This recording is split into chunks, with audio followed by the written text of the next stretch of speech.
Ok, buenas noches, chicos. Vamos a comenzar la clase del día de hoy. La clase va a ser sobre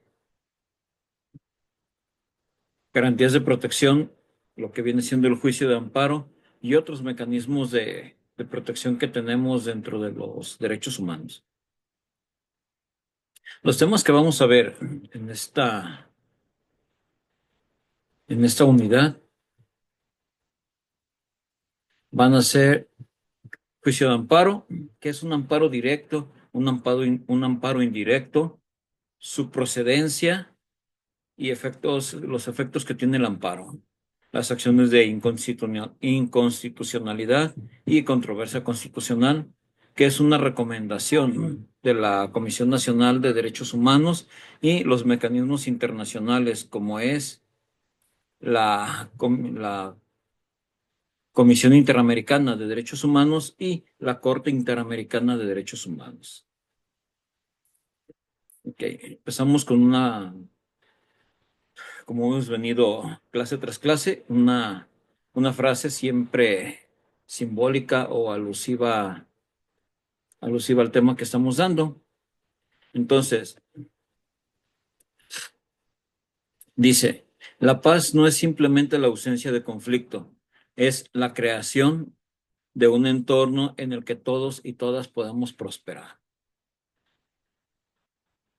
Entonces, atendiendo a esta frase, el que estemos en paz no significa que no tengamos un conflicto o que no haya un conflicto, sino que nosotros debemos crear esa paz en base a un entorno en el que todos seamos una comunidad, seamos una colectividad próspera, que seamos una colectividad que esté unida o que esté integrada de manera correcta. Entonces, juicio de amparo. El juicio de amparo va a ser un procedimiento autónomo. Va a tener unas ciertas características de acuerdo a su objetivo, que es lograr la actuación de las prevenciones constitucionales a través de una contienda equilibrada entre el gobernado y el gobernante. Es decir, si yo siento que algo fue vulnerado o algunos de mis derechos o garantías fueron vulneradas, entonces, ¿qué es lo que voy a hacer? Yo voy a acudir ante una autoridad y solicitar ese amparo, solicitar esa protección de la autoridad federal o de la autoridad administrativa, dependiendo qué es lo que yo esté demandando, para que ellos me protejan, para que ellos digan, ¿sabes qué? Voy a estudiar el caso y después de que ellos estudien el caso digan, a ver, gobernante, tú sí estás incurriendo en estas anomalías, en estas faltas y estás ocasionándole un daño al gobernado o a tu gobernado. Entonces tienes que resarcir el daño o dejar de cometer ese daño. Esto es a grandes rasgos. Vamos a ir viéndolo paso por paso.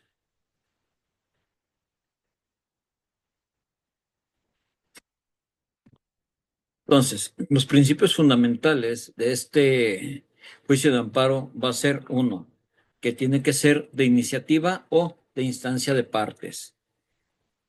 Existencia de un agravio personal y directo. Relatividad de la sentencia de amparo. Prosecución judicial. Definitividad del acto reclamado y estricto derecho. De iniciativa es que yo persona dañada o yo persona afectada o gobernado, afectado en mis derechos, tengo que presentarlo ante una autoridad y que sean dos partes las que estén o dos partes las que intervengan, el que daña y el dañado. Tiene que haber un agravio a mi persona y que sea directo, no porque estén ocasionándole un daño a mi mamá, a mi papá, yo quiera ir a reclamar como mío un un derecho que no me corresponde, porque entonces el daño no es personal y es de manera indirecta. Entonces aquí es donde una de las características es precisamente esa, relatividad de la sentencia de amparo, que sea la sentencia del amparo donde van a sancionar a esa autoridad, tiene que ser relativo con el daño que se ocasiona.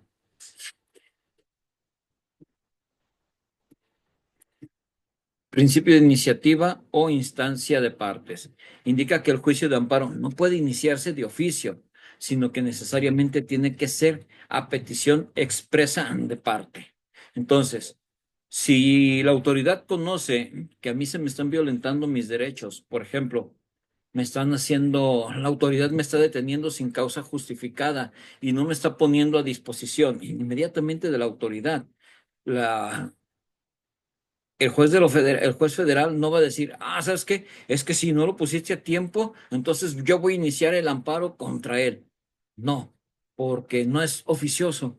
Tiene que ser a través de una querella, a través de que esa parte vaya y se duela, se adolezca de esa violación ante la autoridad de de esos derechos que le fueron violentados, que le fueron agraviados. Entonces, nada va a ser, en cuestión de amparos, no va a ser de ninguna manera oficioso, tiene que ser por querella.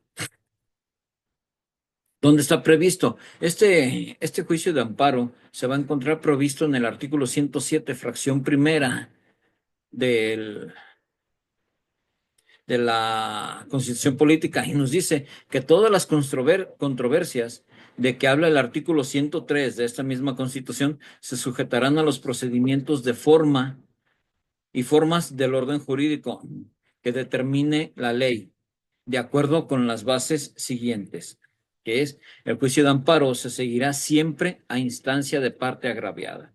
No puede ser a través de una parte secundaria o de una parte no agraviada, donde vaya ella e interponga un juicio de amparo a favor de tal persona.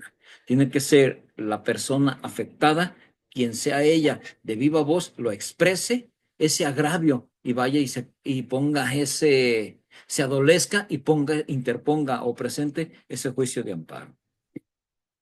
¿Qué se entiende por agravio?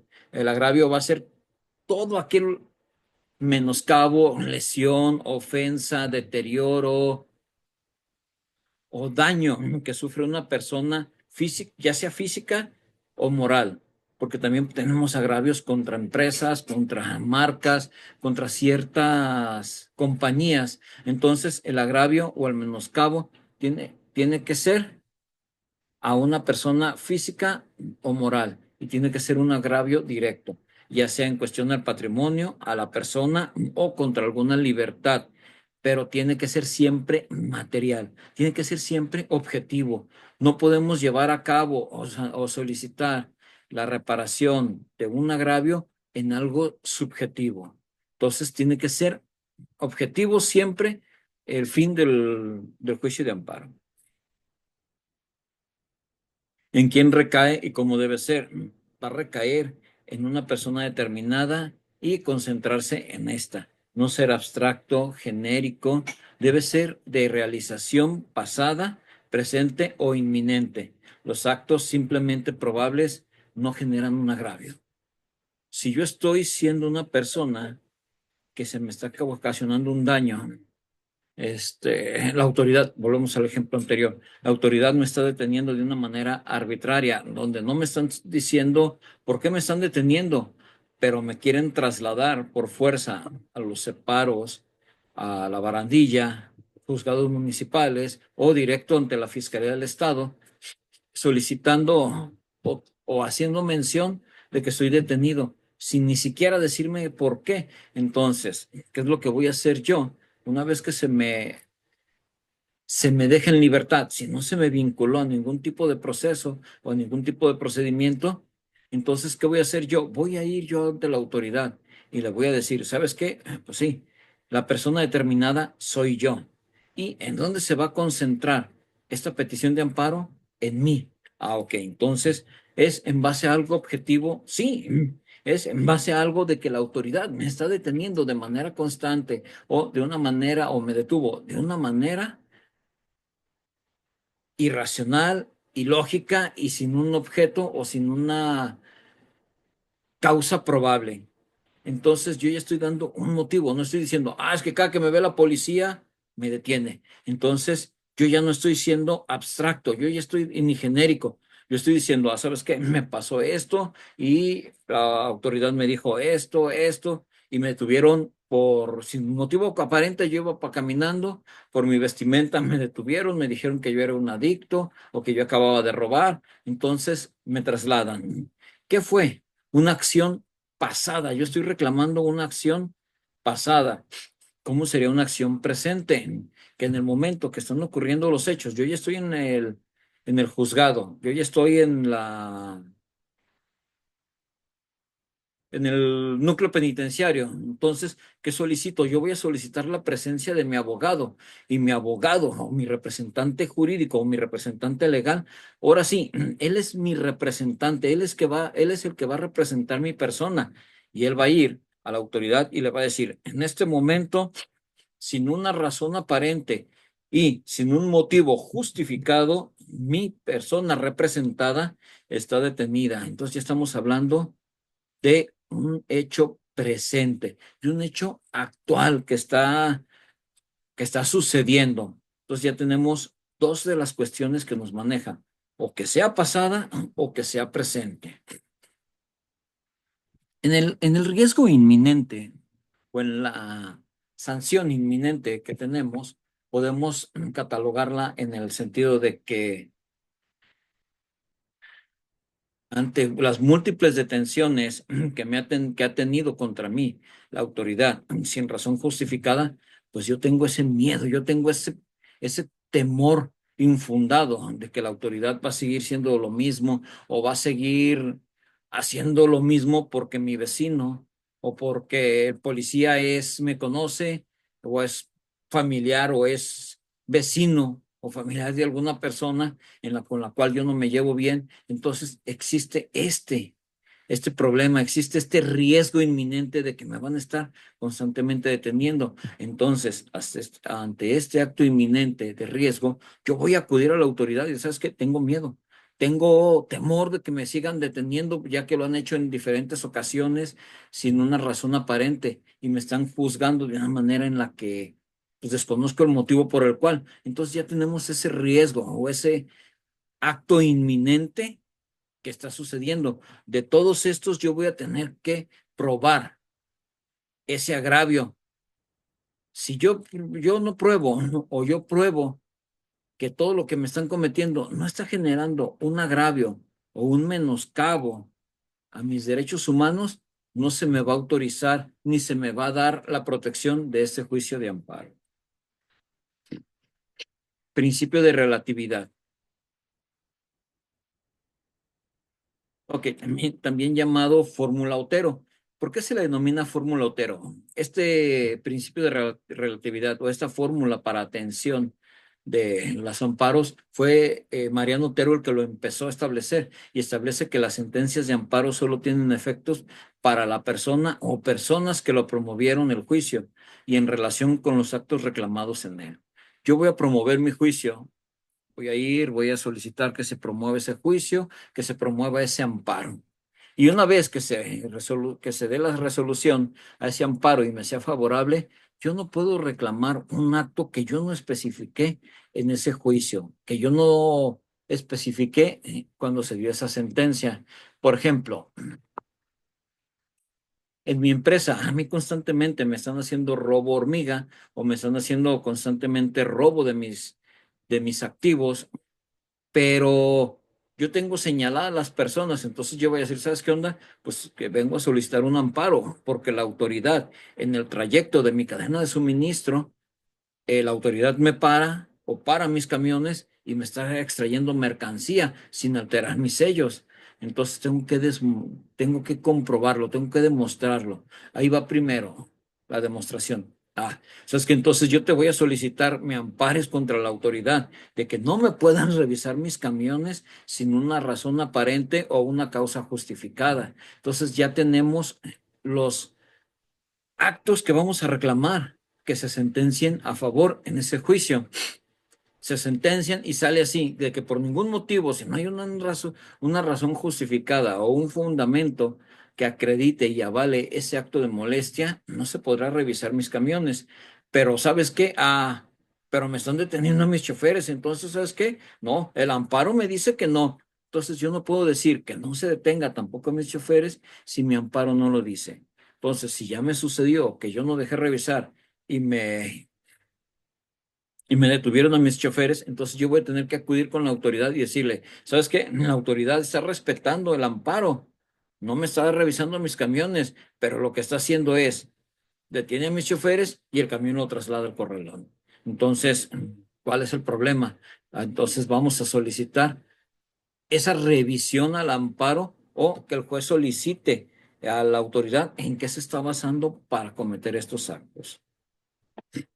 Garantías Garantiza que la protección judicial se limite a los casos individuales y no se convierta en una declaración general de inconstitucionalidad. ¿Qué es lo que vamos a hacer? Que el juicio de amparo en verdad brinde la protección a esos derechos humanos, a esas garantías violentadas, pero que no exceda o que no se exagere solicitando una protección que vaya en contra de los principios constitucionales, que vayan a generar una declaratoria de inconstitucionalidad ante la autoridad y ante mí como persona. Es a lo que se refiere esta declaración de inconstitucionalidad, que no vaya en contra de los principios que marca y que rigen a la Constitución.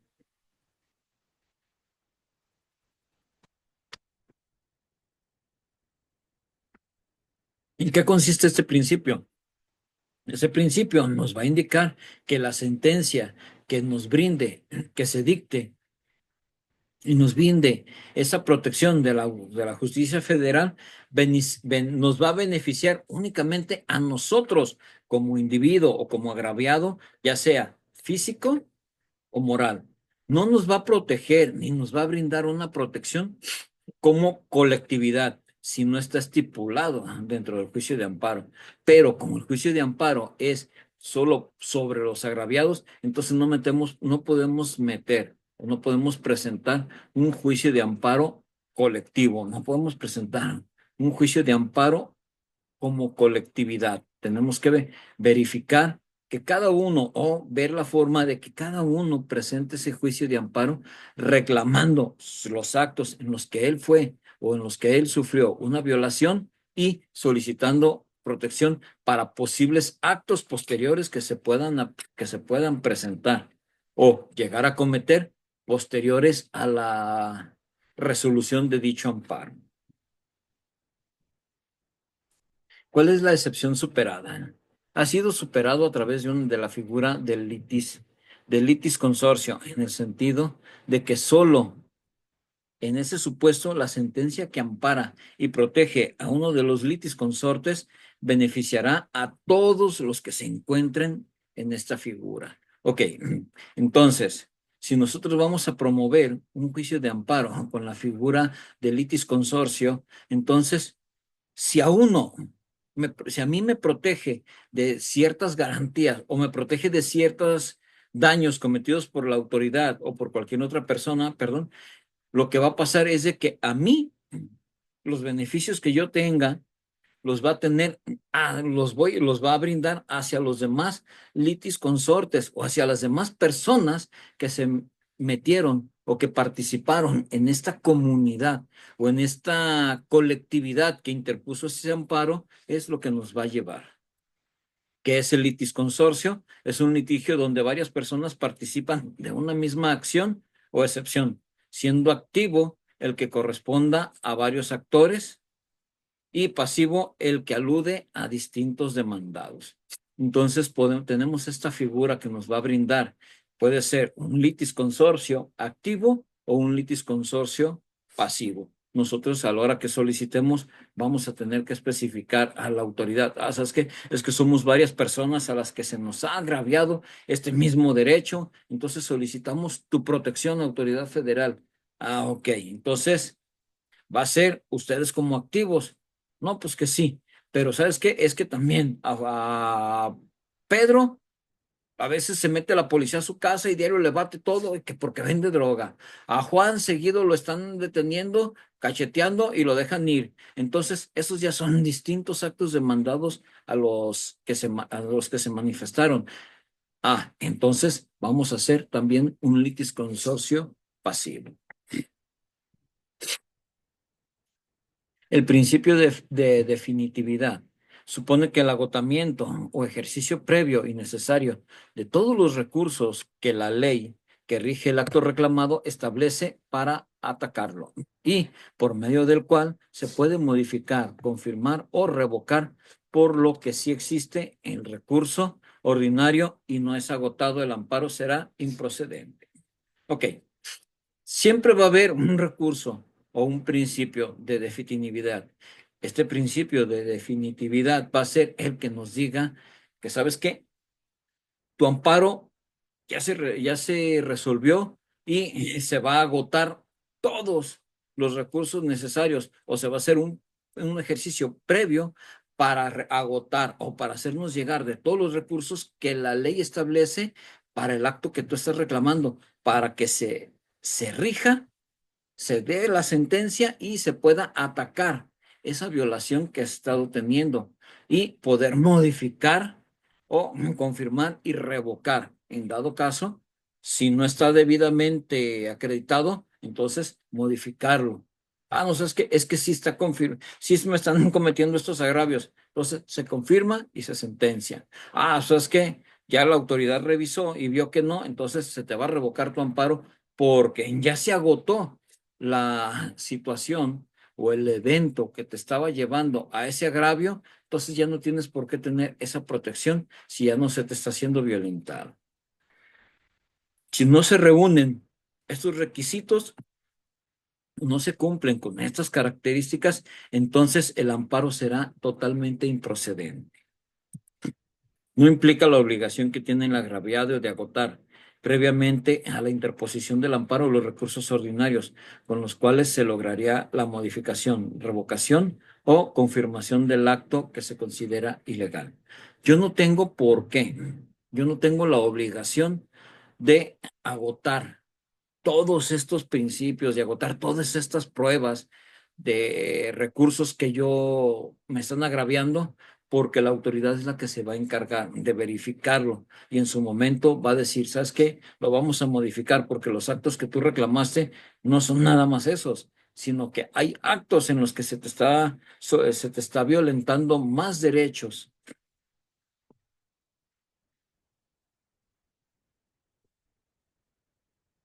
Entonces, es ahí donde la autoridad es la que va a tomar esa decisión y va a ponerlo a consideración del agraviado para que no caiga en un acto que se considere ilegal.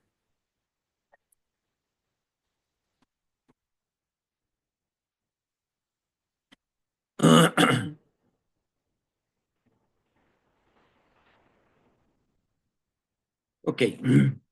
En materia penal podemos citar que cuando el acto reclamado importe peligro de privación de la vida, deportación o destierro o cualquiera de los actos prohibidos dentro del artículo 22 constitucional, la fracción 13 del artículo 73 de la Ley de Amparo nos va a dar esas opciones de protección, esas opciones a este principio.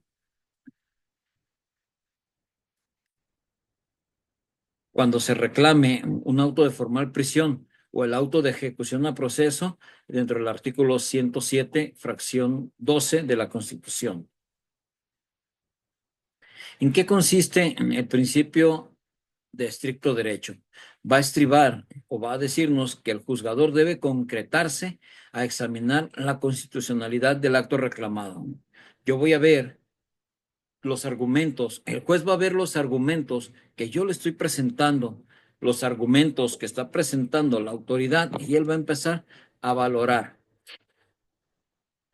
va a empezar a sopesar estos actos que estamos presentando, estos argumentos que estamos presentando y va a empezar a ver cuáles son los conceptos de violación y qué garantías son las que se están demandando.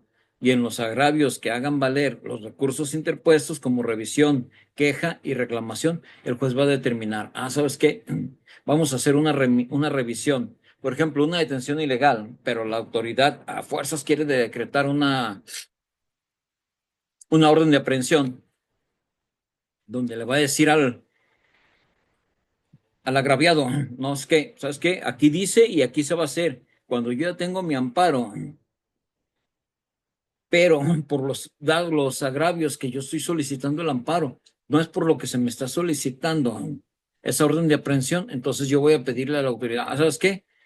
Estos ya no me los cometieron, pero me están queriendo sacar o me sacaron una orden de aprehensión por esta situación. Entonces la autoridad es lo que va a decir, permíteme. Hay otras violaciones que no fueron expuestas en la demanda de garantías, entonces vamos a valorar esos recursos que estás nuevamente interponiendo para ver si se efectúa la revisión o yo le mando una queja a la autoridad donde solicito que se me ponga otra vez enfrente o se me haga llegar nuevamente cuáles son los actos o las acciones que están reclamando. Permita.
Ok, entonces, ante estos actos nuevos, la autoridad va a solicitar una revisión, va a externar una queja o va a solicitar la reclamación de todo lo que está sucediendo que se le vuelva a integrar.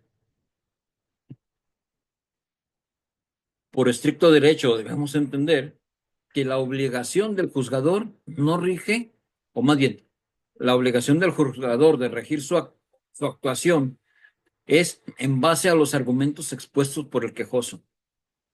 El juez no va a determinar en base a suposiciones propias en base a un libre albedrío. El juez va a determinar o su actuar va a ser única y exclusivamente en base a los argumentos que yo como quejoso o yo como agraviado exponga y le haga llegar. Este principio equivale a la imposibilidad de que el juzgador de amparo supla las deficiencias de la demanda. Si los argumentos que me puso el quejoso no son todos los que deben reclamarse en la sentencia del juicio de amparo, entonces yo voy a estar en imposibilidad de poder llevar a cabo un amparo de manera correcta. Y las deficiencias que él no me dijo no se van a poder subsanar dentro de la demanda o la sentencia subsecuente. Concepto de parte. Va a ser toda persona a quien la ley faculte para deducir una acción, oponer una defensa en general o interponer cualquier recurso a cuya favor o en contra de quien va a operar la actuación concreta de la ley.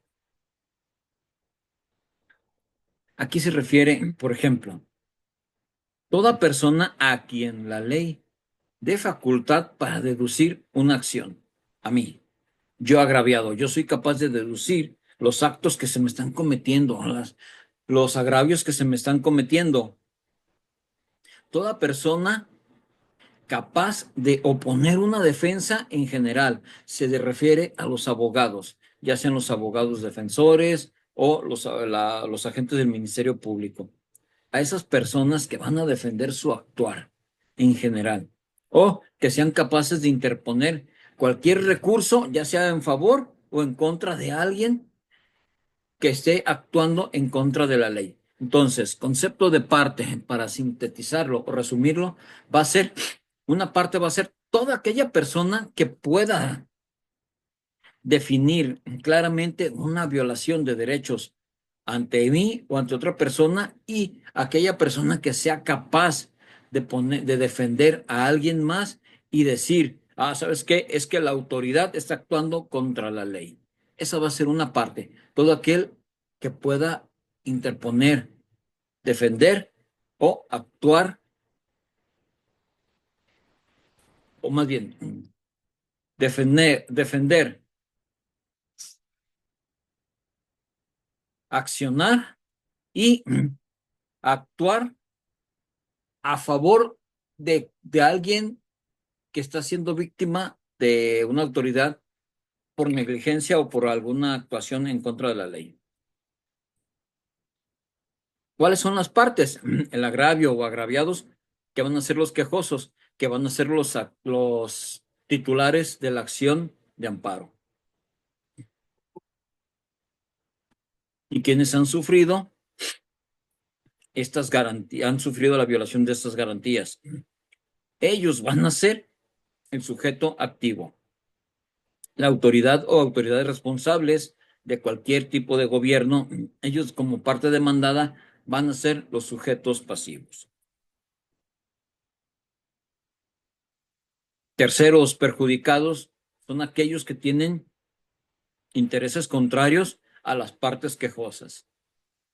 Y el Ministerio Público Federal, que puede intervenir en todos los juicios de amparo e interponer los recursos que señale la ley. Entonces, estas cuatro van a ser las partes que van a intervenir dentro del juicio o dentro de la queja de la queja de amparo. El agraviado se va a referir siempre a mí o a la persona sobre la que va a recaer esa violación de derechos. Si no se le denomina quejoso, entonces le vamos a denominar sujeto activo. Todas las autoridades violentadoras, gobierno estatal, federal, municipal, van a ser esos sujetos pasivos porque son las partes demandadas. Los terceros van a ser aquellas personas contrarias a la parte, pero que también están perjudicados por ese derecho o por esa violación de derechos. Y el Ministerio Público pues, va a ser el representante legal o es el representante ante la sociedad de los quejosos. El Ministerio Público, yo no voy a necesitar un abogado defensor ante una autoridad, porque el Ministerio Público Federal va a ser mi representante, va a ser mi tutor legal ante este juicio, que él es el que va a poder llevar a cabo el amparo e interponer todos los recursos que señale la ley. La parte agraviada es toda persona que sufrió un daño a sus derechos, a sus garantías, y que está solicitando o que está reclamando esa reparación y esa protección ante la autoridad. ¿Quiénes pueden ser quejosos?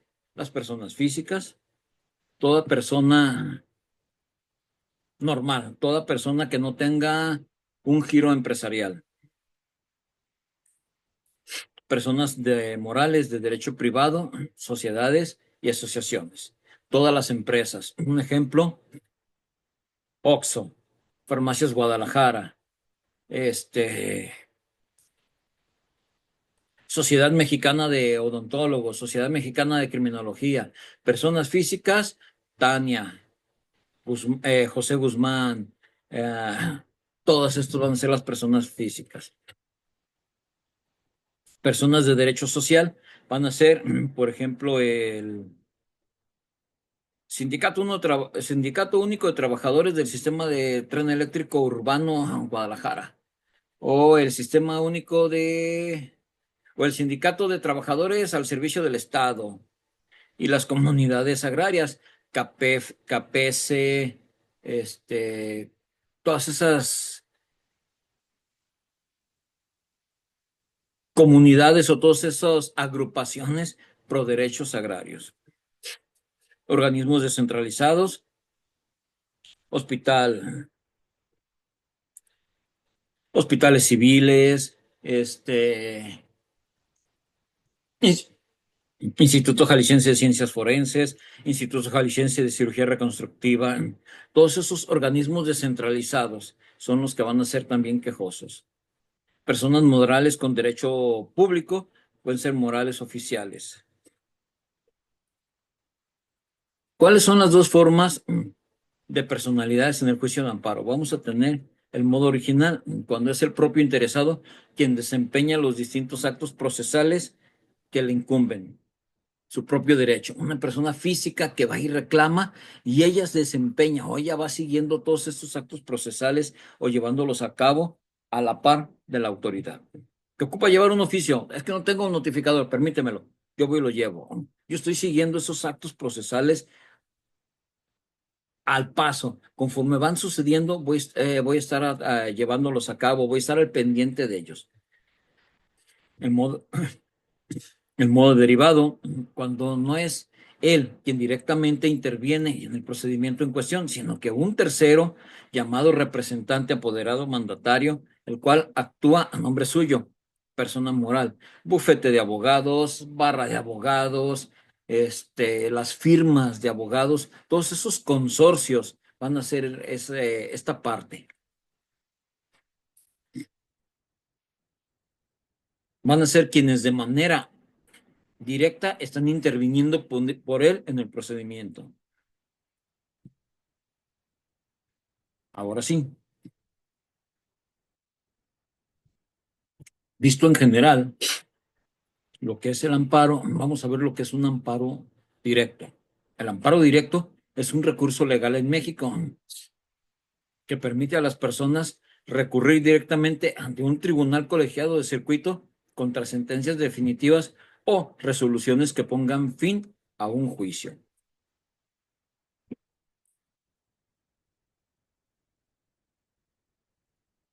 Ejemplo,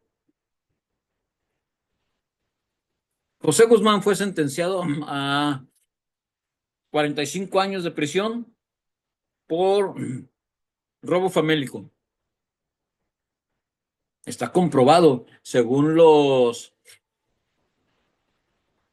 artículos del Código Penal, porque que se cumplió esas características del robo famélico. Aparte se hizo un estudio y se vio que la persona, pues sí, efectivamente no tenía el dinero suficiente o estaba en una situación económica precaria en la cual era necesario que prevaleciera el derecho a la alimentación y al sano desarrollo, pero no robó para comer él, sino él robó para que sus hijos comieran. Y fue una cantidad menor a 3,000 pesos, mucho menor. 2 latas de atún y una coca, fue lo que se robó. Entonces, 40 años de prisión por un robo. Ok, entonces, ¿qué va a hacer el abogado defensor o el abogado de oficio ante esta sentencia injusta? ¿Qué es lo que va a hacer? Va a recurrir a esos tribunales colegiados donde va a decir, ¿sabes qué? Me lo sentenciaron definitivamente o me le dieron una sentencia condenatoria a 40 años por esta situación. Y el robo está comprobado que lo hizo para alimentar a sus hijos, no es para un beneficio de él. Entonces, el robo famélico, permítanme, déjense los busco para explicarles.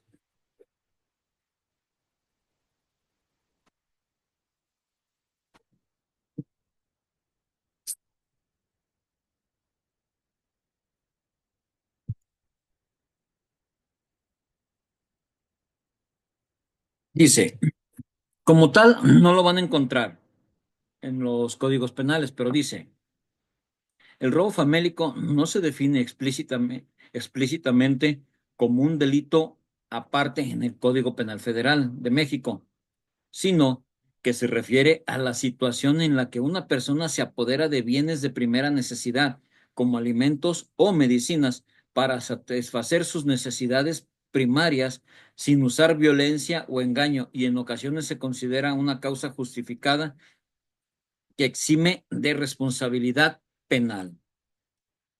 El robo famélico El concepto de robo famélico se relaciona con el artículo 198 bis.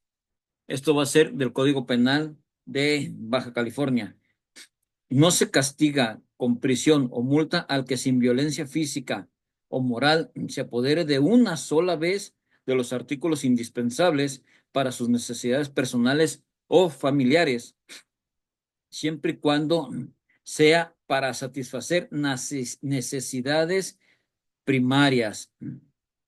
El artículo 379 de los códigos penales de algunos estados establece que no se puede castigar a quien, sin violencia o engaño, se apodere de una sola vez de objetos indispensables para satisfacer necesidades personales o familiares del momento.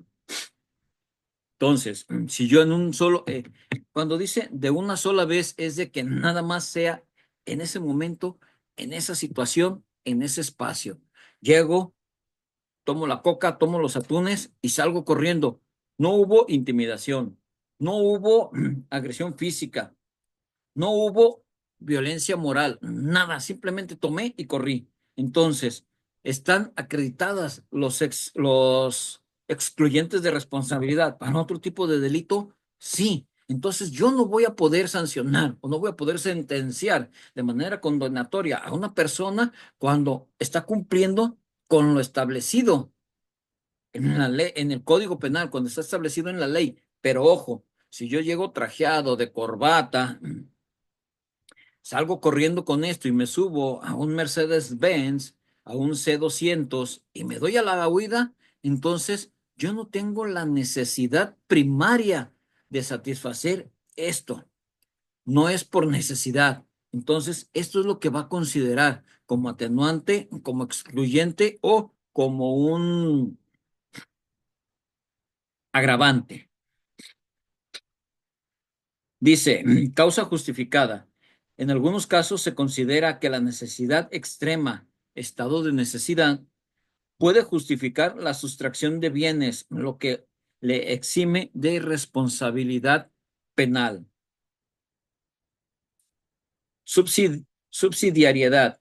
En algunos casos se exige que el hurto famélico sea la última opción y que no haya otra alternativa para cubrir las necesidades.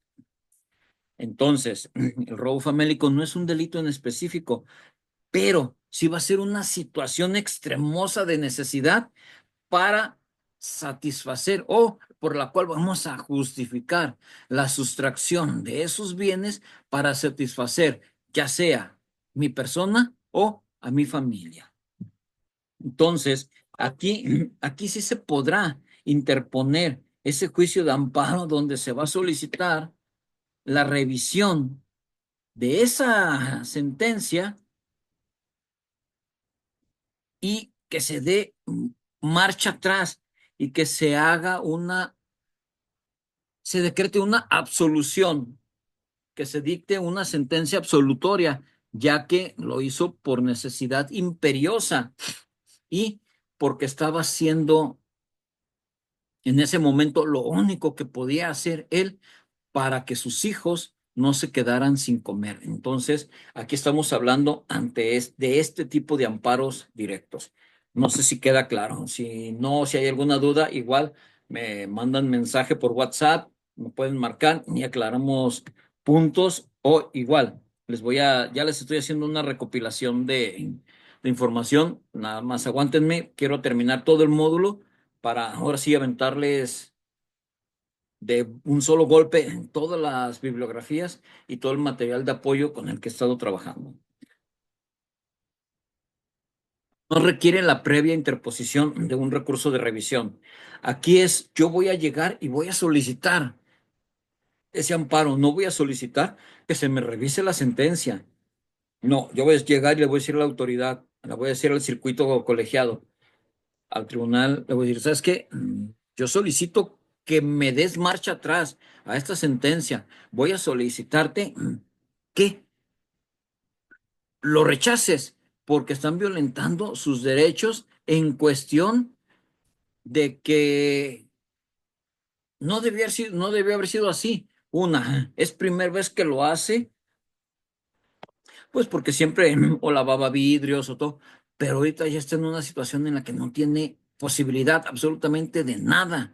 Entonces ahí va a decir la autoridad, ahí va a decir el Tribunal Colegiado de Circuito, a ver, vamos a ver, voy a revisar, únicamente voy a revisar la resolución de la sentencia, cuáles son los argumentos del juzgador y cuáles son los argumentos de ese Ministerio Público.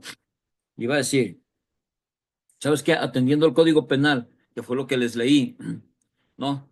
Se decreta de ilegal esa o de inconstitucional esa sentencia, por lo cual solicito se revoque inmediatamente, se dé marcha atrás y se le dé una sentencia absolutoria, dado que los argumentos que está presentando la persona son correctos.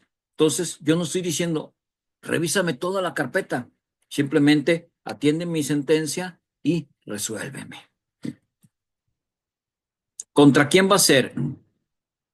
La sentencia va a ser contra sentencias definitivas que ponen fin a un juicio ante un tribunal colegiado. ¿Con qué objeto? Defender los derechos constitucionales.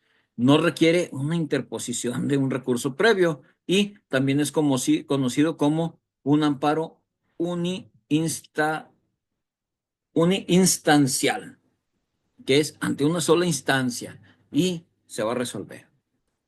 Ok, aquí tenemos un cuadrito, este se lo voy a mandar, donde vienen los artículos tanto de la Constitución como de la Ley de Amparo, donde nos dice, ante una sentencia definitiva, cómo tengo que presentar la demanda, ante quién tengo que presentarla, en cuánto plazo tengo, o más bien, el tiempo que tengo de plazo para que me llegue una resolución y qué va a suceder. Se desecha, se previene y si se admite, la sentencia, ¿cuál va a ser? Entonces, si es admitido, entonces te va a decir que el presidente del tribunal colegiado va a mandar una notificación. Entonces, también se los voy a hacer llegar para que se den una idea de cómo va a ser el procedimiento de un juicio de amparo directo, donde no vamos a solicitar un recurso o no vamos a interponer un recurso de revisión. ¿Ok? Se los voy a dejar en un ratito ahí para que lo chequen y vayan viendo los artículos. Todos los artículos son de la ley de amparo.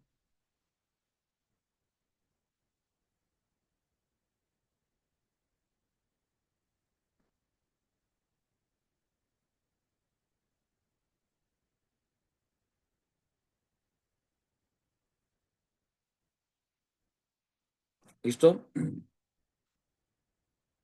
Ahora, ¿qué es un juicio de amparo indirecto? El amparo indirecto va a ser un mecanismo legal en México que permite a los ciudadanos proteger sus derechos constitucionales contra actos de autoridad que los vulneren. Este amparo se presenta ante un juez de distrito y es una forma de protegerse contra normas generales, actos u omisiones de autoridades que no sean tribunales judiciales, administrativos o del trabajo. Ok, si se fijan, la primera diferencia que vamos a ver en- entre un juicio de amparo directo es que el juicio de amparo directo va a ser única y exclusivamente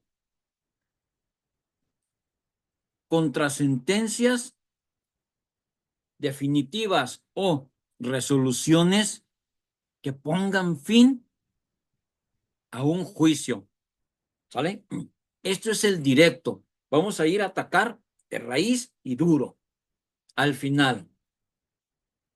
¿Sabes qué? Fue mi sentencia definitiva y no estoy de acuerdo porque es injusto, porque me violenta mis derechos. Entonces, ¡pum! Ahí ataco de manera directa a esa sentencia.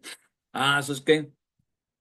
Es que con esta resolución me dejan inhabilitado para yo pedir un amparo, una segunda instancia. Entonces, ¡pum! Me voy contra eso y de raíz trato de cortar esto y de llevar a cabo en marcha inversa todos estos agravantes que tengo en mi contra.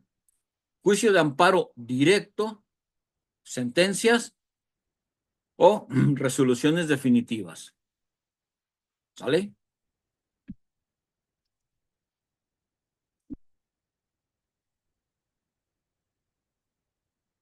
Amparo indirecto va a ser contra,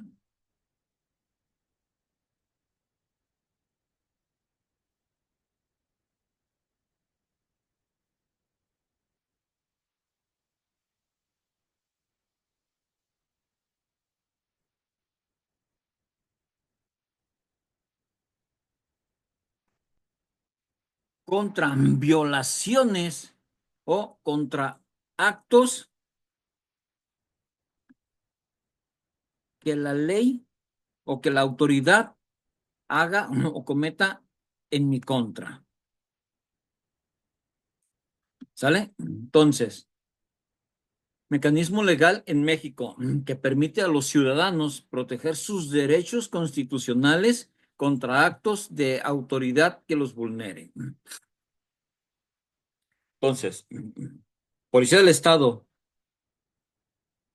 violentó mis derechos, tanto se metió a mi casa sin autorización, pateó la puerta, me dañó la puerta, me agarró, me golpeó, golpeó a mi familia, revolvió mi casa, me llevó, me cacheteó, me esposó, me puso una bolsa, pero me aventó, no me detuvo. Ahí tenemos una múltiple violación a derechos humanos y a garantías constitucionales. Entonces, ¿qué es lo que voy a hacer yo? Yo voy a ir a solicitar ese amparo indirecto ante un juez de distrito, mientras que el amparo directo era ante un tribunal colegiado, aquí va a ser ante un solo juez de distrito y le voy a decir, ¿sabes qué?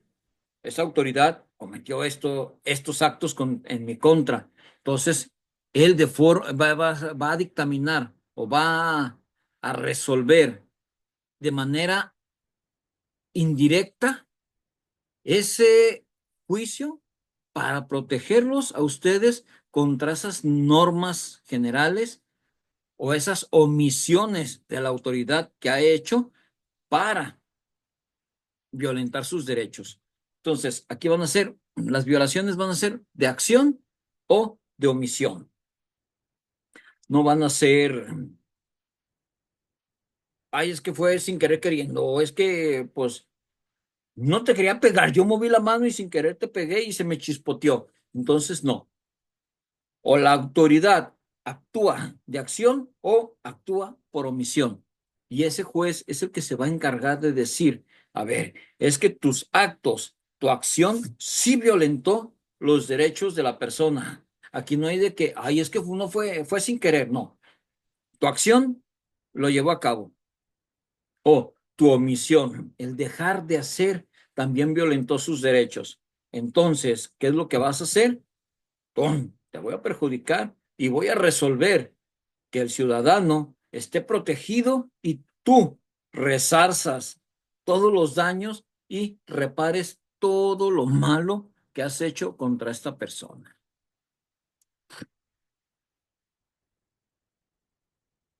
Si yo el acto que estoy reclamando, y voy y lo reclamo porque supuestamente se me violentó una garantía constitucional, se me violentó una garantía constitucional a mí, José Guzmán, pero se me violentó al no darme el debido derecho de audiencia y defensa. Entonces, ahí estamos hablando que es ante tribunales judiciales. Entonces, yo no voy a poder interponer un derecho, un juicio de amparo indirecto ante un tribunal o contra un tribunal judicial. ¿Qué es lo que voy a hacer? Entonces voy a tener que irme al tribunal colegiado y decirles, ¿sabes qué? El juez fulano está violentándome de esta manera. Entonces ahí se va a solicitar que sea directo, porque la vulneración fue una sentencia definitiva, fue una resolución definitiva, lo que me está dejando en estado de indefensión y está violentando esos derechos. Entonces, esa es la diferencia. Indirecto contra autoridades que violenten mis derechos humanos. Directo contra autoridades, más bien, perdón, directo contra resoluciones o sentencias definitivas a un juicio. Esas van a ser la diferencia entre uno y otro.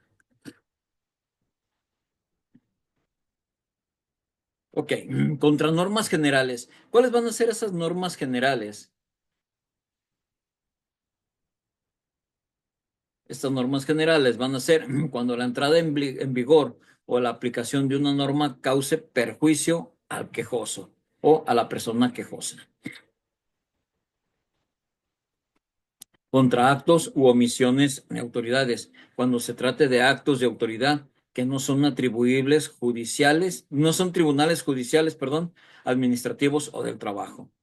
En el de normas generales podemos aplicarle que entra en vigor una ley de que a partir de hoy,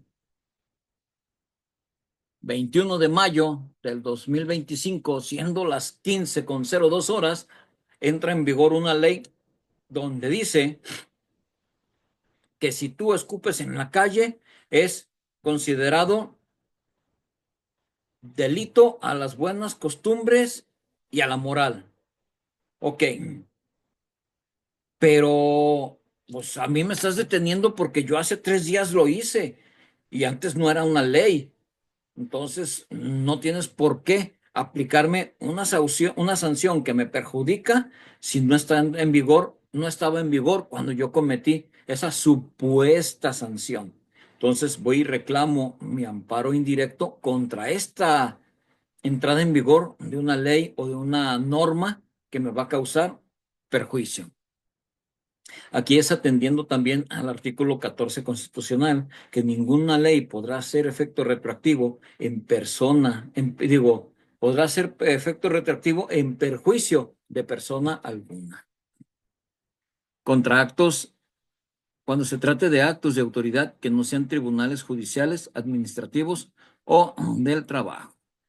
Igual, actos o omisiones de autoridades policiales, autoridades del registro civil, ese tipo de autoridades.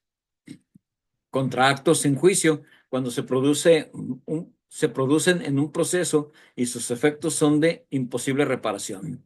Cuando me dejan en un estado de indefensión o cuando por un mal manejo dentro del juicio de una evidencia o de un indicio, una prueba, perdón, vital, una prueba que va a darme una posibilidad de yo salir libre, el mal manejo del Ministerio Público de esta evidencia o de esta prueba se dañe, entonces ya no va a poder ser utilizada.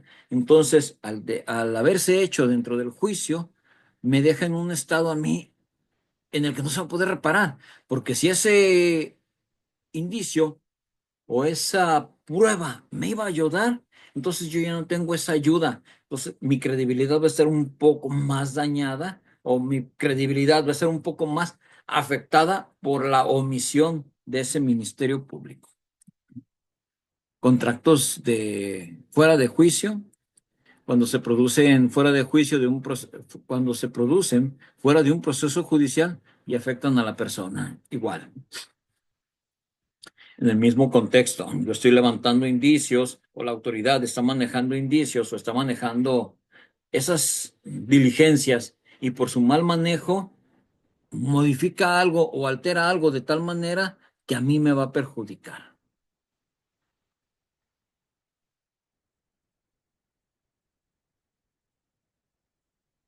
Contra omisiones de la fiscalía. El no es ejercicio, el desistimiento o la suspensión de la acción penal. No ejercicio. Cuando llegan ustedes con un ministerio público y solicitan presentar una denuncia por lesiones, porque mi vecino sin decir agua va, me volteó a ver, me vio feo y sin decir nada me empezó a golpear y me dejó tirado. Me mandó 3 días al hospital y ahí me quedé. Entonces, ok, ¿tiene pruebas? Sí, aquí tengo unos videos que están en mi casa y todo aquí. Ah, ok, perfecto. Pero se presenta mi abogado a revisar, a estar checando la carpeta de investigación y ve que esa autoridad no ha solicitado la presencia a declarar, ni ha presentado a declarar, a rendir testimonio a mi vecino. Y en cambio, mi vecino, cuando me ve, me vuelve a agredir o me lanza indirectas o me está ocasionando daños a mi propiedad. Entonces, ahí va a entrar porque la autoridad no está haciendo el debido ejercicio de su función. Cuando le dice, no se preocupe, solo se fueron unos golpecitos, mire, póngale poquito mertiolate, pomadita de marihuanol, su bendita, y va a ver que se le va a quitar pronto. No haga nada, son pleitos de vecinos. Al rato se van a andar contentos y hasta una carnita asada con chela se van a tomar. Entonces, ahí la autoridad lo que está haciendo es de manera omisa, está solicitando que la parte quejosa o la parte afectada se desista de lo que está haciendo. Y cuando yo ya tengo todas las pruebas y el Ministerio Público no solicita esa orden de aprehensión, no solicita ese ejercicio de acción penal. Sucede en muchos casos, no quiere decir que toda la fiscalía sea así, pero hay ciertas guardias en la fiscalía en el área de atención temprana, específicamente cuando trabajan en domingo, cuando yo estuve en activo, me tocaba oír ellos le llaman a los usuarios, cuando llegaban los denunciantes, salir molestos y los escuchaba en la calle hablar cuando estábamos nosotros abordando las unidades para salir o algo, los escuchábamos que sus quejas eran de que ya habían llegado con todo las pruebas que ellos estaban o que traían para demostrar que en verdad estaban siendo agraviados, que en verdad están siendo víctimas de un delito o víctimas de una violación de un derecho, y la autoridad les decía, ¿sabe qué? Es que es domingo. Mire, tráigame este papel, tráigame este otro papel y tráigame este otro. Ya que me tenga todo esto, hoy es domingo, a ver, domingo, lunes, martes, véngase el miércoles como a las 10 de la mañana y lo atiendo. Pero es que pues ya estoy aquí de una vez. No, no, no, no, no, no, no, espéreme, es que no trae todos los papeles. Vengas el miércoles con todo y vemos si lo atendemos o vemos cómo levantamos la denuncia. Entonces, estas acciones, estas omisiones por parte de Fiscalía se dan y se han de seguir dando o se siguen dando. Entonces, todo esto es lo que se va a interponer o se va a solicitar en el juicio de amparo indirecto contra actos que afecten a terceros, cuando los actos realizados por una autoridad afectan a personas que no son parte del proceso. Por ejemplo, a mí la autoridad me llega, me levanta y me lleva, que porque yo traía droga en la bolsa, la clásica. Empaques envoltorios de plástico transparente con gránulos cristalinos, con estacas cristalinas, al parecer con las características de la droga sintética conocida como cristal, en la bolsa delantera derecha del pantalón, pero en la bolsita secreta del pantalón de mezclilla. Todos los detenidos van en esta forma.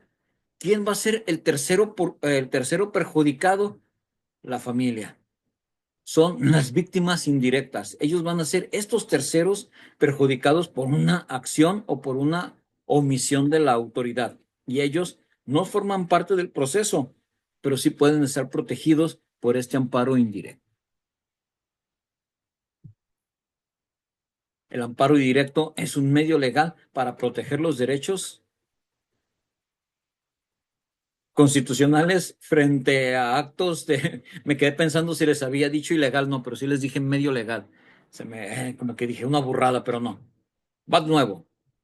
El amparo indirecto es un medio legal para proteger los derechos constitucionales frente a actos de autoridad y se presenta ante un juez de distrito.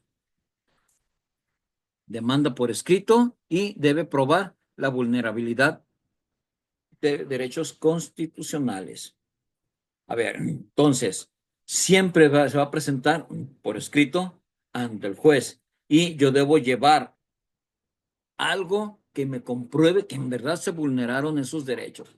Si yo estoy reclamando un acto de tortura, ¿qué voy a llevar? Uno, parte de lesiones.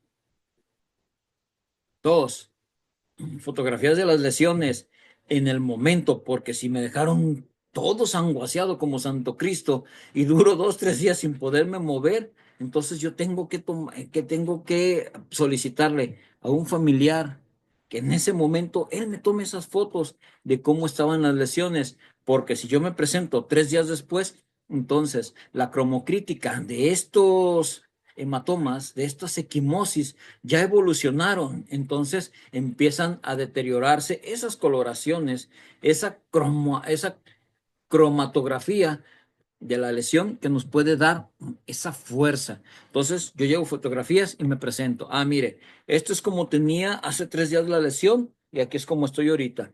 ¿Por qué vine? Porque me dejaron todo sanguaseado y no me podía mover. Entonces, esto es lo que nosotros tenemos que llevar para robustecer esa protección que estamos demandando de nuestros derechos constitucionales. Y se puede interponer en contra de diversas situaciones. No es de que porque me torturaron, no, me torturaron, pero me tenían privado de la libertad de manera ilegal. Entonces, al tenerme privado de manera ilegal de mi libertad, ¿qué es lo que voy a hacer? Ah, pues le voy a poner un poquito más para perjudicarlos, porque si yo los puedo lograr vincular a la autoridad por privación ilegal de la libertad, les van a dar, decir, 5 años, por decir cantidad. No tengo ahorita a la mano el Código Penal para checar la sentencia o la máxima o la mínima. Es decir, 5 años. Ok, pero si yo les digo al juez, es que ¿sabes qué? Cometieron una desaparición forzada en mi contra, porque me torturaron, me tenían incomunicado y me dejaron ante una incertidumbre de qué iba a pasar conmigo, con mi persona. Entonces estoy ante una inseguridad ante la ley. Entonces, si yo digo o solicito o reclamo una desaparición forzada, los puedo llevar y los logro vincular o logro que se vincule a proceso, entonces yo los puedo llevar hasta 30 años por ese delito. Entonces, esto es lo que vamos a ver, pero tenemos que comprobarlo y entonces vamos a ver que no solo va a probar las lesiones, sino que vamos a verificar también lo demás. Vamos a verificar estas cuestiones de que son diferentes o puede atender diferentes situaciones. Aquí les dejo también una gráfica del procedimiento del juicio de amparo indirecto, que va a ser presentación de la demanda de juicio de amparo ante el juez de distrito. Artículo 35 de la Ley de Amparo. Por escrito o por medios electrónicos lo manifiesta el artículo 108 y ahí nos vamos a ir.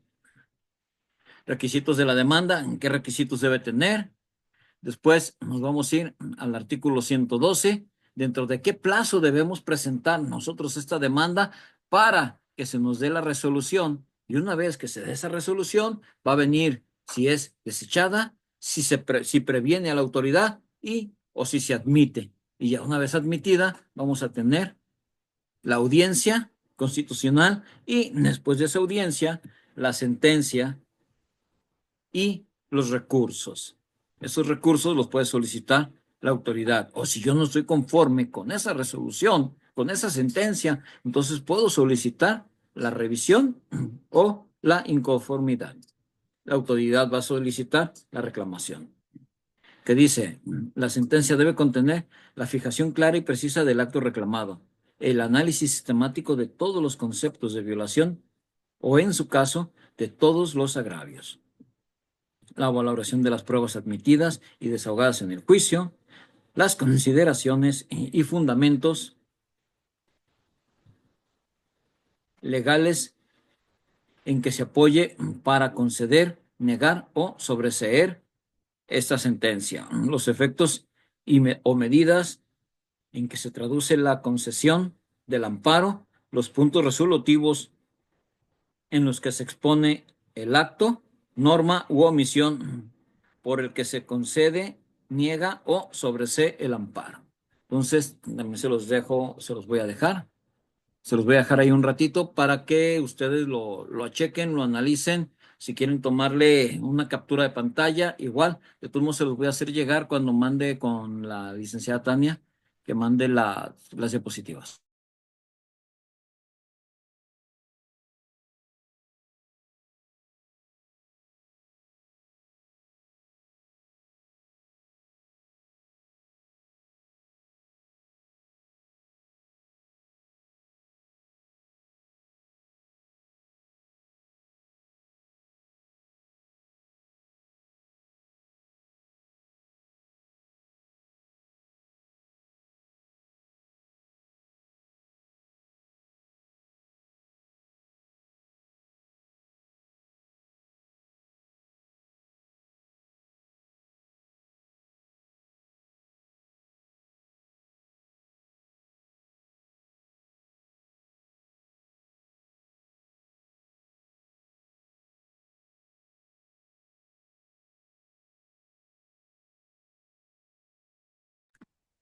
Ok, continuamos. Ya se dieron oportunidad de checar, darle una analizada a lo que viene siendo el diagrama. Ok, nuestro, nuestro tema 2,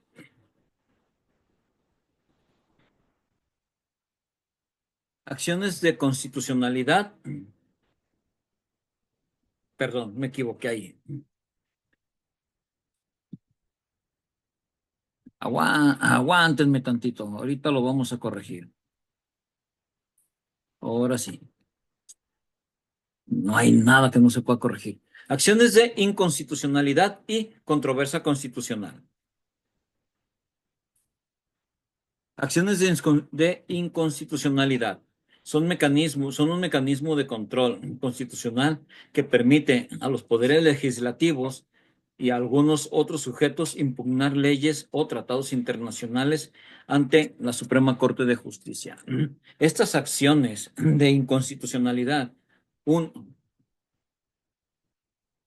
estas acciones de inconstitucionalidad única y exclusivamente las van a poder reclamar los poderes legislativos, ya sea Supremo Tribunal de Justicia, Congreso del Estado, senadores, ellos son los que van a estar con esa facultad o los que van a tener esa facultad de reclamar estos actos que van en contra de los principios o que se sobreponen, pero de manera incorrecta a nuestra Constitución. Entonces, esta inconstitucionalidad, ellos la van a reclamar a través de esto. El objetivo es determinar si una norma general es contraria a la Constitución y en caso afirmativo, invalidarla. Así como México participa en muchos tratados, en muchos convenios, también puede refutar o solicitar la invalidación de estos tratados siempre y cuando sean o constituyan un, una falta grave o unas acciones que vayan en contra de nuestra Carta Magna. Si, por ejemplo, un decir, se crea en Mogadishu el tratado contra el hambre, Tratado Internacional del Hambre contra el hambre de Mogadishu. Ok, pero dentro de estos tratados se establece que ningún rico o ninguna persona con una posición económica media, alta y alta tendrá acceso a artículos de primera necesidad en alimentación y medicina si no se ha saciado de manera correcta esta necesidad o no se ha satisfecho de manera correcta esta necesidad en las poblaciones de escasos, bajos y nulos recursos. Entonces, ahí estamos ante una situación de inconstitucionalidad, porque no podemos decir, estos sí, pero estos no, o estos no, hasta que estos sí. Entonces, ahí podemos solicitar. Ellos, los poderes legislativos, o los senadores, o los diputados van a decir, van a levantar la mano y permíteme. Se hizo el análisis de lo que viene siendo la justificación de motivos y la carta de exposición de motivos, y sabes que no, contraria, eso contraviene a nuestra Constitución, es contraria al derecho a esto, esto y esto y esto. Entonces, ellos son los que van a solicitar esta invalidación.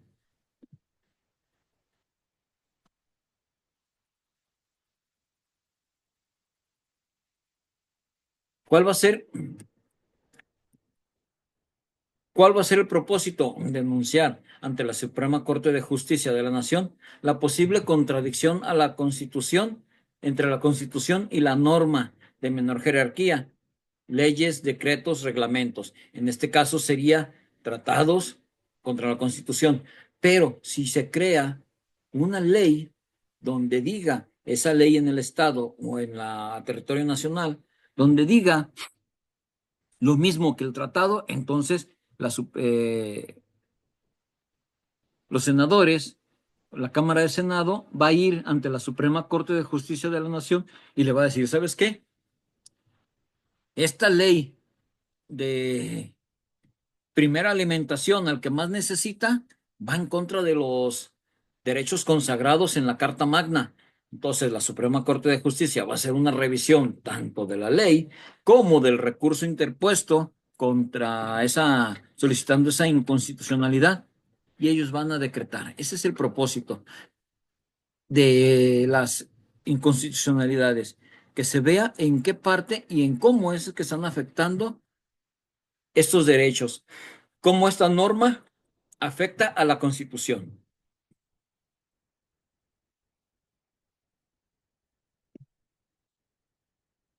¿Quiénes pueden promoverla?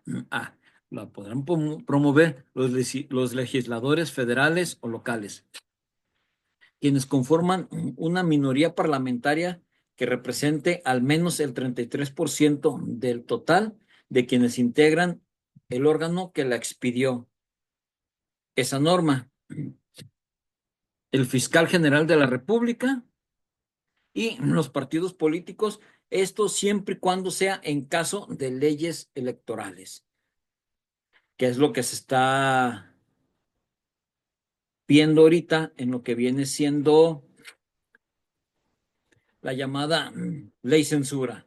Entonces, o la ley que están promoviendo para que sea el gobierno federal quien diga qué noticias sí, qué noticias no, y qué sí puede y qué no puede decir las televisoras o los medios de comunicación.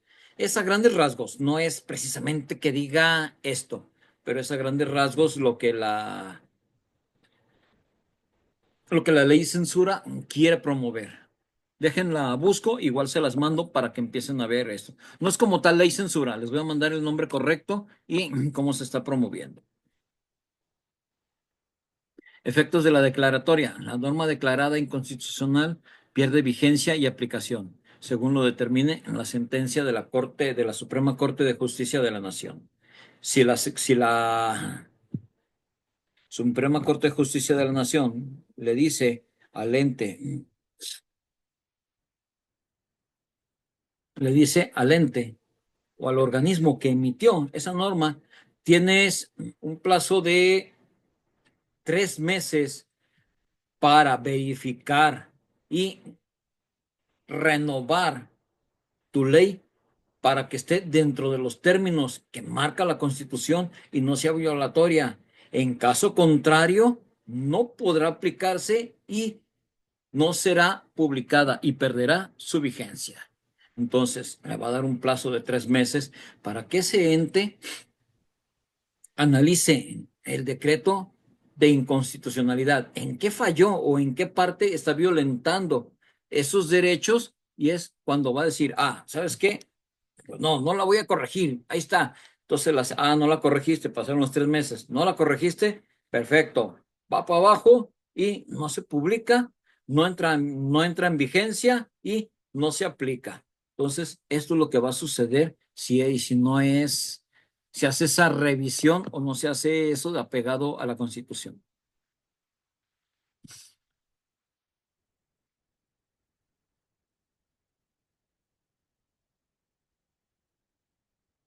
Ok, ¿qué es una controversia constitucional?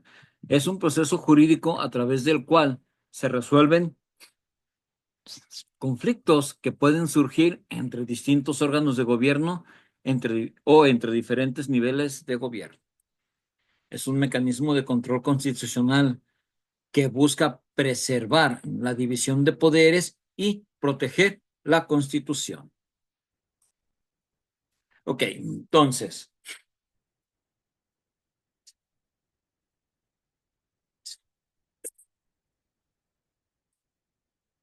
si por ejemplo hay una discusión entre el Ejecutivo de la Nación y el Senado o los diputados en torno a una norma o a una ley que publicó que no va de acuerdo, entonces las diferentes bancadas del Senado de la República van a poder solicitar esta controversia porque está en contra o porque mm, se contrapone a lo que dice la Constitución. Un caso muy claro, por mencionarlo así, déjenme acuerdo cómo estuvo. Ok, ya más o menos tengo la idea. Un caso muy sonado, que fue el de cuando se quiso instaurar que se quitó el seguro popular y se quiso instaurar el seguro del bienestar, donde tenía Jalisco y todos los estados tenían que ceder el control de los servicios de salud al gobierno federal y él lo iba a manejar. Entonces, ¿qué hace Jalisco? Dice, no, esto fue en el gobierno de Enrique Alfaro. Dice, no, no te voy a ceder el control porque en los servicios de salud le corresponden, si bien a la federación, también le corresponden a cada uno de los estados. Y si yo te cedo los derechos de estos servicios de salud, estaría yo cayendo en una inconstitucionalidad o en una controversia constitucional, porque cada uno de los estados es autónomo de manejarse de la mejor manera que ellos crean conveniente, siempre y cuando atiendan a los principios consagrados en la Constitución de cada uno, de todos y cada uno de los estados. Entonces, la Constitución del Estado la Constitución política del Estado libre y soberano de Jalisco nos dice que el gobierno estatal será el responsable y el garante de satisfacer o de otorgar estos servicios de salud sin costo a la población que los necesite. Entonces, a nosotros, al gobierno, cuando el gobierno solicitó que esos servicios de salud le fueran donados, ¿qué iba a suceder? Que únicamente iba a tener acceso a la salud quien lo tuviera, quien pudiera tener, quien pudiera pagar, porque se iban a pagar cuotas de recuperación y el medicamento iba a tener un costo mínimo, pero iba a tener un costo. Entonces, no se ceden y el gobierno fortalece sus políticas de salud, fortalece que se hayan llevado de manera correcta o que se hayan llevado a cabo es cosa aparte. Pero al no ceder, ¿qué hicieron?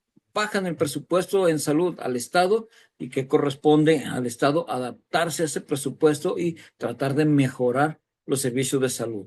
Entonces, esto ahí sí se podía promover la controversia constitucional entre lo que vienen siendo los diferentes poderes o entre los diferentes niveles de gobierno o protegerse de tanto gobierno estatal como gobierno federal. Estos niveles de gobierno, para eso sirve la controversia.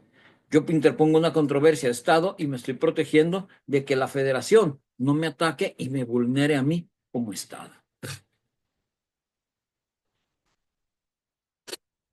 ¿Cuál va a ser la finalidad de esta controversia? Buscar precisamente garantizar que los órganos de gobierno actúen dentro de sus competencias constitucionales y que respeten las relaciones federales o las relaciones con los gobiernos federales. Ok, terminamos nuestro segundo tema. Vamos a darnos unos 5 minutitos para que vayan, tomen agua, se levanten, estén las piernas o vayan corriéndole al sanitario. Nos vemos en 5 minutos.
Ok, continuamos.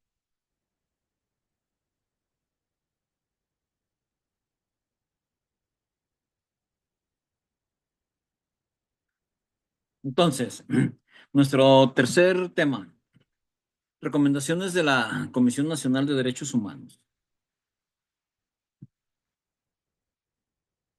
Ok, las recomendaciones de la Comisión Nacional de Derechos Humanos son instrumentos que nos van a ayudar a combatir la impunidad y lograr la reparación de los daños. ¿Qué es esto? Cuando una persona se presenta ante o se siente vulnerado de sus derechos o sus garantías constitucionales, se va a presentar ante la comisión, ya sea la nacional o las comisiones estatales, y va a decir en qué consistieron o en qué esos actos, va a mencionar esos actos en los que él cree que consistió o que llevaron a cabo su agravio a sus derechos constitucionales, a sus derechos humanos. La comisión lo que va a hacer es va a tomar un formato que ya tienen ellos preestablecidos y les va a decir, escríbeme aquí, llena tus datos y escríbeme aquí lo que sucedió. Y es donde ellos van a empezar a ver y van a hacer su primera investigación para valorar y definir en qué consistió o si se llevó a cabo o no esa vulneración a los derechos. Esas recomendaciones tienen un impacto significativo al obligar a las autoridades a tomar medidas para prevenir futuras violaciones o garantizar que se cumplan los derechos. Suena muy bonito, pero en realidad estas quejas o estas resoluciones de derechos humanos, de estas quejas de derechos humanos, muchas de las ocasiones están a de que si la autoridad las reconoce y las admite. Si la autoridad la reconoce y la admite en verdad, entonces sí se va a sancionar al servidor público. Pero si la autoridad no la admite la queja, la recibe, pero no la admite, no va a pasar nada. No va a sancionar ese, ese agravio, no va a sancionar esa lesión a los derechos humanos de la víctima. Entonces, sí se ocurriría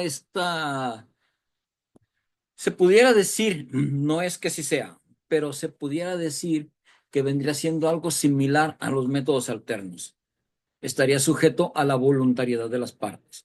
Si la autoridad en verdad la acepta y esa resolución, entonces sí va a sancionar y va a decir, ¿sabes qué? Lo voy a mandar a cursos de derechos humanos, que esté capacitándose y que en verdad sepa lo que es protección de derechos humanos, cómo protegerlos y que no vuelva a incurrir. Pero si la autoridad dice, ok, te recibo tu resolución, ahí te va, recibido, que te vaya bien, pum, se va al cajón.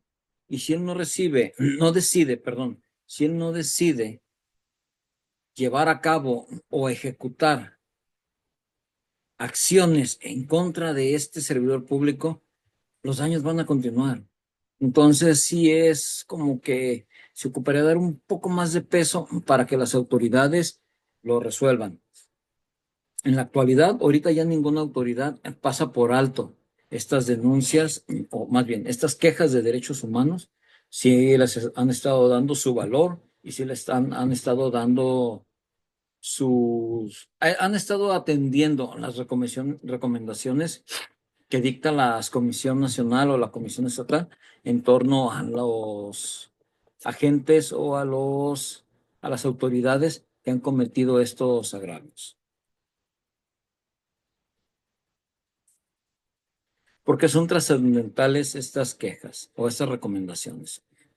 Van a combatir la impunidad, logran la reparación del daño, previenen futuras violaciones, puesto que al combatir la impunidad, lo que hacen es de que en verdad se sancione y se le conmine a la autoridad a que pare y deje de hacer lo que está haciendo, ya sea por acción o por omisión. Que en verdad ya no siga ocasionando agravios a los derechos de las víctimas o de los gobernados. Logran la reparación del daño porque van a sancionar. Si la autoridad acepta la recomendación y la ejecuta, entonces va a lograr que, por ejemplo, el policía que golpeó, pero que le tumbó unos dientes, ¿sabes qué? ¿Qué es lo que quiero? Que me pague mi dentista y me pague mi prótesis. Ah, ok. Pero para que se le pague la prótesis, el agraviado o el quejoso va a tener que llevar un costo de tanta reparación para que la autoridad esté en posibilidad de decir, ¿sabes qué? Velas, vas y se lo depositas o se te descuenta de nómina y se va directo a él, a donde él, a la cuenta o al lugar donde él determine que se vaya ese dinero para esa reparación de daño. Y pues, como ya le pegó en el bolsillo, entonces, ¿qué es lo que va a hacer? ¿Sabes qué? Ya no lo voy a hacer. Que pégale nombre, me van a cobrar otros dientes. Entonces es lo que va a venir pasando, es lo que va a suceder, es lo que va a venir pasando. Van a promover que la ley se cumpla al pie de la letra y se siga sin salirse del margen. Ok, esto es lo que nos va a llevar, o esto es lo que nos va a manejar lo que son las recomendaciones. Si se fijan, es muy cortito, pero en nuestro siguiente tema vamos a abordar precisamente lo que son ya las quejas. ¿Cómo vamos a poner una queja? ¿Qué es lo que vamos a decir en la queja? El formato de cómo se utiliza, de cómo se pone esa queja, cómo se presenta esa queja, es lo que vamos a estar viendo. Los mecanismos internacionales que tenemos para sancionar esta violación a los derechos humanos, pues va a ser la Comisión Interamericana de Derechos Humanos y la Corte Interamericana de Derechos Humanos. Son dos entes totalmente diferentes, ¿ok? Una va a emitir resoluciones a nivel internacional, mientras que la otra va a emitir sanciones a nivel internacional. La Comisión, la Comisión Interamericana de Derechos Humanos es un órgano autónomo de la Organización de Estados Americanos, también conocida como OEA, que se encarga de promover y proteger los derechos humanos en el continente americano. Entonces, esta no va a depender tanto de organismos como la ONU, pero la OEA sí es dependiente de la ONU. Entonces, todo lo que viene siendo o tiene que estar relacionado a los países americanos, la OEA lo va a ver y ellos crean lo que es la CIDH. Se va a encargar de promover en el continente americano. Su principal objetivo es garantizar que los derechos humanos sean respetados y protegidos en los países que integren la OEA o la Organización de Estados Americanos. Es como si ellos fueran los visores o los visitadores internacionales de estos derechos. ¿Cuál va a ser la función? Pues promover la observación y defensa de los derechos humanos y sirve como organismo consultivo de la OEA en este ámbito. Esta comisión interamericana va a ser el visitador, va a ser el vidente, va a ser el que está, el observador, que va a estar en todos los estados, va a tener pertenencia en todos los estados y él le va a estar informando a dos entes, a la OEA y a la vez la OEA va a estar informando a al área de derechos humanos de la Organización de las Naciones Unidas. Entonces, va a ser una cadena que va a estar yendo y viniendo, llevando esa información y diciendo, ¿sabes qué? Permíteme, aquí sí hubo una violación grave, no solucionaron nada, ¡pum! Le doy vista a otro organismo. La estructura son sistemas de peticiones individuales donde las personas pueden presentar denuncias por violaciones de derechos humanos.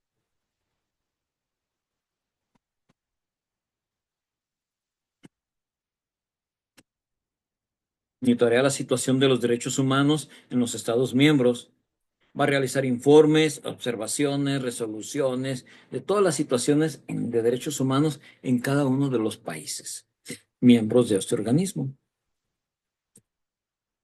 Tiene líneas de atención temáticas prioritarias que se van a centrar en temas específicos. Por ejemplo, vamos a tener un área que se va a encargar únicamente de discriminación, otros de violencia, todo tipo de violencia, otros de justicia social, otros de racismo. Entonces, todos estos ejes temáticos o todas estas mesas independientes o estas líneas temáticas van a trabajar independientes, pero en conjunto. Si esa discriminación afecta no solo a un individuo, sino a todo un sector de la población, entonces vamos a ver cómo esa discriminación está afectando. Si deriva en violencia, permíteme entonces discriminación y violencia. Ustedes dos, vénganse, vámonos y vamos a empezar a trabajar. Pero ¿sabes qué? No se les está respetando, están siendo linchados. El caso de racismo en Ku Klux Klan. Estábamos viendo discriminación, violencia y no tenían acceso a la justicia social. Entonces, ya tenemos tres líneas que estaban interviniendo directamente. ¿Qué relación va a tener con la Corte Interamericana? Son organismos del Sistema Interamericano de Derechos Humanos que trabajan en conjunto para garantizar el respeto de los derechos humanos, pero van a trabajar uno del otro independiente. Aunque trabajan en conjunto, cada quien va a estar llevando sus investigaciones de manera independiente y a la par uno del otro. Y van a solicitar opiniones consultivas sobre la interpretación de la Convención Americana de Derechos Humanos. La,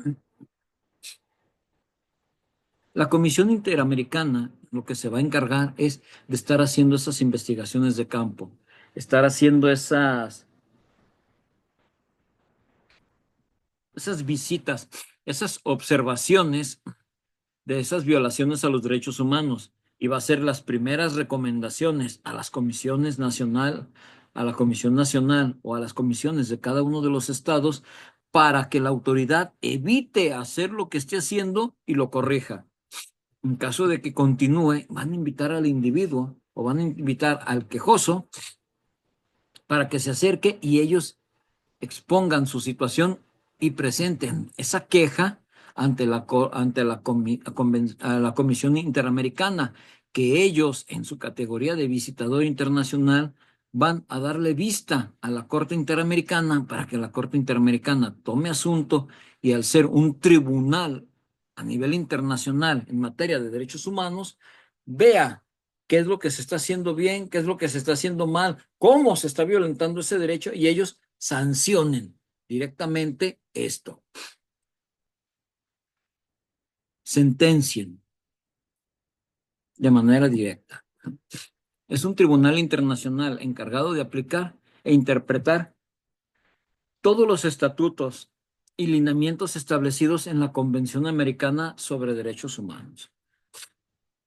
Es organismo autónomo dentro del Sistema Interamericano de Protección de los Derechos Humanos. Y a diferencia de todos los demás, este va a tener su sede en San José de Costa Rica. No está en Nueva York, no está en Washington, no. Este va a estar en Costa Rica. ¿Cuáles van a ser sus funciones principales? Aplicar e interpretar la Convención Americana, resoluciones de casos contenciosos, dictar medidas provisionales, supervisar el cumplimiento de las sentencias. Si yo sentencio al Estado, yo sentencio al Estado mexicano, entonces yo voy a estar observando y supervisando que el Estado mexicano le dé cumplimiento en cada uno de los resolutivos de esa sentencia para que deje de cometer estas múltiples violaciones a derechos humanos. Su importancia van a ser las decisiones que tome porque van a tener un impacto significativo en todas las jurisprudencias de los estados y en la defensa de los derechos de las víctimas. En la siguiente clase vamos a ver unos casos emblemáticos. Les voy a adelantar uno. ¿Cómo surge la cadena de custodia en México? Antes no había como tal un registro o un control de esos indicios que se recolectaban. Entonces yo llegaba, es más, ni se usaba guantes, pocas palabras. Yo llegaba, agarraba las cosas, las guardaba en una bolsa o en una caja y me las llevaba. Y así se iban. Como el juicio era un juicio totalmente adversarial, totalmente inquisitivo, en el que si yo te ponía unas cachetadas más fuertes que mi compañero y cantabas, yo ya había ganado. Ya, ya eras culpable y te sentenciábamos.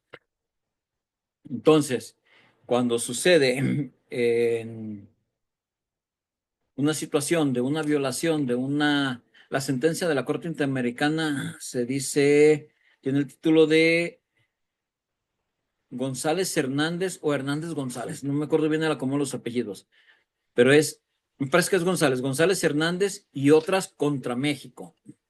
¿Qué es lo que pasa? Estaba una señora, una mujer de la etnia quechua en su casa con sus hijos y con unas amigas, estaban platicando, estaban comiendo. Cuando llegan 13 militares enmascarados, encapuchados, irrumpen en el domicilio y empiezan a golpear, apartan a los niños y a las mujeres y empiezan a golpear a ciertas mujeres, pero a esta mujer, a la señora González, lo que hacen, la empiezan a violentar sexualmente. Ella recibe al menos lo que comenta en la sentencia, que ella al menos cree que fue uno, porque como le estaban agarrando y le tenían tapados los ojos, ella cree que al menos fue uno el participante de esta violación. Cuando salen los niños corriendo y piden ayuda, llegan los demás resto del pueblo y los sacan corriendo. Y los militares, pues con las armas, con todo, ponen miedo y se van. Entonces, la mujer va con al ministerio, con el alguacil del pueblo y la trasladan con el Ministerio Público, donde solicitan que se presente la denuncia o que se levante la denuncia por esta situación, por esta violación. Cuando la señora menciona que eran militares, lo que hace el Ministerio Público, como Herodes, se lava las manos y no es de mi competencia porque es fuero militar. Entonces, vámonos. ¿Qué es lo que hace? Se va al cuartel militar y no la dejan entrar que porque iba muy sucia, muy mugrosa, que primero se bañara para que la pudieran atender. Dentro de su nulo conocimiento de la situación, la señora va y se baña, regresa al cuartel, le toman y dice, pero en verdad eran militares, traen el uniforme militar, estaban encapuchados. Entonces no podemos decir que son militares. Entonces, ¿sabe qué? No podemos hacer nada. Váyase con el Ministerio Público. Y así la trajeron un tiempo, cuando el Ministerio Público por fin logra o lo convencen de que levante esa denuncia, de que tome esa denuncia, la mandan a hacer los exámenes ginecológicos. Resulta que ya no había restos. A la hora de que se hace el dictamen, pues dice que no había restos de violación, no había restos de líquido seminal, entonces no había que sancionar. Entonces, pues queda sin justicia. Fue tanto el esmero de esta persona, de esta señora, por estar exigiendo que se le respetara y se le garantizaran sus derechos y se le hiciera justicia, que la Comisión Estatal no puede hacer que la autoridad haga caso, entonces se trasladan a la Comisión Nacional.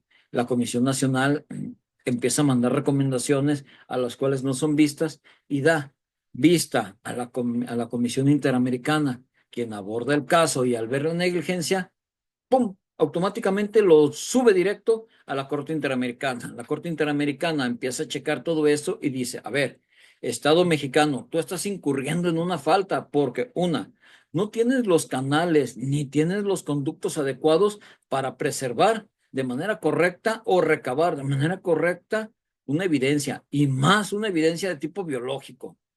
No tienes una legislación que diga cómo preservar. No tienes a tus peritos y a tus policías capacitados para que hagan este trabajo de una manera adecuada. Incluso hacen los procesamientos sin guantes. Entonces, yo te sentencio para que en un término, pongámosle un tiempo, no me sé bien de memoria la sentencia, 6 meses, tú subsanes, le repares el daño a la víctima y sanciones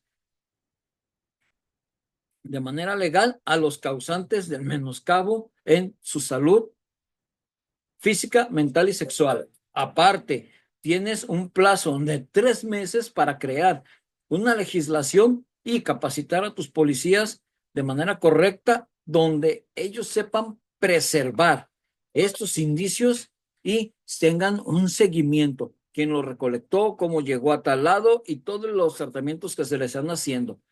Se le sentencia al Estado mexicano y no le queda otra al Estado mexicano que aceptar la sentencia, y es por lo que en 2016 empieza el cambio de el sistema de control y registro de la cadena de custodia y todas estas modificaciones que ha venido habiendo.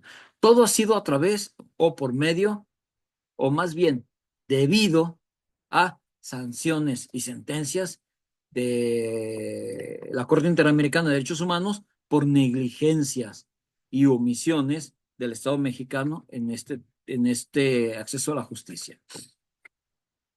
Sin más que decir, concluimos. Espero esté disipada sus dudas. Si tienen alguna duda, aquí está mi correo, mi número de teléfono. Con gusto me mandan un mensaje, me dicen quiénes son, de qué materia, y con gusto platicamos y aclaramos dudas.